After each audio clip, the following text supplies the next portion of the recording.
Le document présenté ici est le compte-rendu de visite des professeurs du second degré, lauréats du concours externe. Le compte-rendu de visite, comme son nom l'indique, porte sur les observations effectuées au cours d'une visite ou même d'un ensemble de visites afin de donner une vision plus large de la situation du professeur stagiaire. Rappelons qu'une visite englobe une ou des séances pédagogiques ainsi que les éléments périphériques à ce temps de classe. Le tuteur et le professeur stagiaire peuvent donc choisir d'organiser une visite en vue de rédiger ce compte-rendu.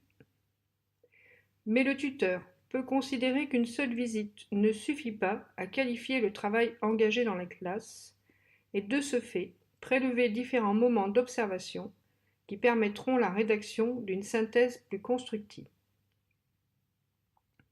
Rédigé à chacune des 3 périodes de l'année de stage, le compte-rendu de visite donne une évaluation synthétique des compétences observées au cours de la ou des visites correspondant à cette période.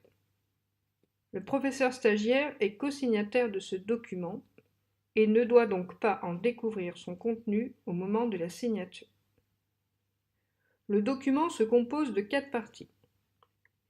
La première partie concerne l'identité de chacun. La deuxième partie présente quelques indications du contexte d'enseignement. La troisième partie est une synthèse des aspects positifs et des points à améliorer constatés sur la période observée. Sa particularité est qu'elle doit être rédigée après avoir réalisé l'évaluation intermédiaire des compétences qui se trouve en dernière partie. La justification est de permettre un regard d'ensemble sur la situation du professeur stagiaire par les destinataires de ce document. La quatrième et dernière partie permet de réaliser une évaluation intermédiaire des compétences qui auront pu être observées au cours de la ou des visites. Cette évaluation doit distinguer pour chaque bloc de compétences les composantes qui ne sont pas encore présentes et pourtant incontournables du métier d'enseignant et qui devront donc être travaillées prioritairement, les composantes qui sont en cours de développement et les composantes suffisamment développées. Les composantes qui n'auront pu être observées seront mentionnées sous l'item NO.